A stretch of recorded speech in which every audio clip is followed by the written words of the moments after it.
శాస్త్రీయమైనటువంటి అవగాహన నీకు ఉందా లేదా? నీవు పుట్టావు అనేది ఏ విధంగా నువ్వు అంగీకరిస్తున్నావో, నీవు చనిపోతావు అన్న విషయాన్ని అంగీకరిస్తున్నావా? పదే పదే తలుచుకుంటూ జీవిస్తున్నావా లేదా? శ్రద్ధ అంటే బుద్ధ భగవాన్ల వారు చెప్పారు, మానవుని జీవితంతో పెనవేసుకుని కొన్ని నిర్దిష్టమైనటువంటి సత్యాలు ఉన్నాయి.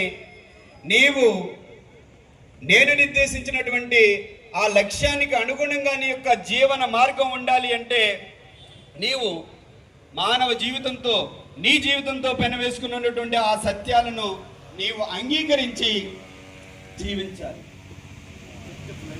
అంతేకాకుండా శ్రద్ధలో చాలా ఉంటాయి. క్లుప్తంగా మనందరం తప్పక తెలుసుకోవాల్సినటువంటి ఒక విషయం ఒకటి ఉంది. అది శ్రద్ధలో భాగంగానే ఉంటుంది. మనం అందరం కూడా మానవులం. అనేక సమస్యలు ఉంటాయి. కొన్ని భౌతికమైనటువంటి సమస్యలు ఉంటాయి, మానసిక సమస్యలు ఉంటాయి.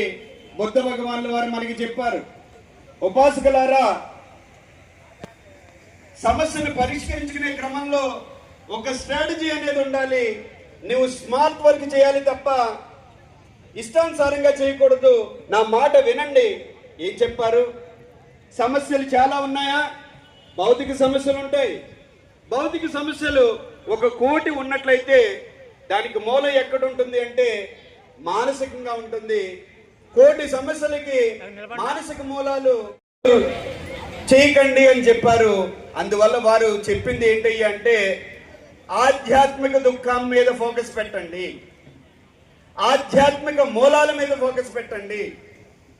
ఈ దుఃఖాలకి మనసులో పుట్టడానికి కారణం ఏంటి అంటే అహంకారంతో కూడినటువంటి స్వార్థ చింతన. ఇది కూడా తెలుసుకోవడం అనేది శ్రద్ధలో అనేది గురువు యొక్క మార్గదర్శనలో ప్రతి ఉపాసకుడు తప్పక తెలుసుకోవాలి. దానికోసం సెకండ్ పార్ట్ ఆయా వ్యక్తులు ఏం చెప్తారు అంటే విడిచిపెట్టవలసిన వాటిని విడిచిపెట్టిన తర్వాత అసలు పని మొదలుపెట్టి ఎన్ని విహారాలు పెరుగుతున్నాయో అంత విభజన మనలో వచ్చేస్తూ ఉంటుంది. దీనంతటికీ కారణం ఏంటి అంటే వారు ఏవైతే చెప్పారో అవి చేయకపోవడమే కారణం. వారి కోసం కంటి తుడుపు కార్యక్రమాలు చేయడమే అని తెలియజేస్తూ ఇటువంటి కార్యక్రమాలు చాలా అవసరం. ఇటువంటి కార్యక్రమాలు మనందరం కూడా తరచుగా నిర్వహించుకోవడమే కాకుండా ఇక్కడికి వచ్చిన వాళ్ళందరూ కూడా కలవాలి.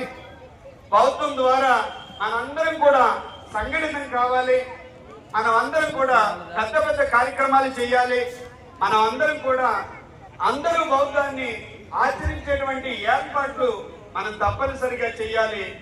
వారు కోరుకున్న విధంగా ఒక ప్రభుత్వ భారతాన్ని ఒక సంస్థ అక్కడ సీనియర్ సిటిజన్స్ ఉంటారు తప్ప వాళ్ళ పిల్లలు ఉంటారు, మనవలు ఉంటారు. నన్ను తిట్టుకోండి, ఏం చేసేసినా పర్వాలేదు. అంబేద్కర్ గారి అంటే ఏమంటారో తెలుసు కదా మీకు. ఒక నాయకుడు అయిన వాడు సెలవు తీసుకుంటున్నాను. జై భీమ్. జై భారత్.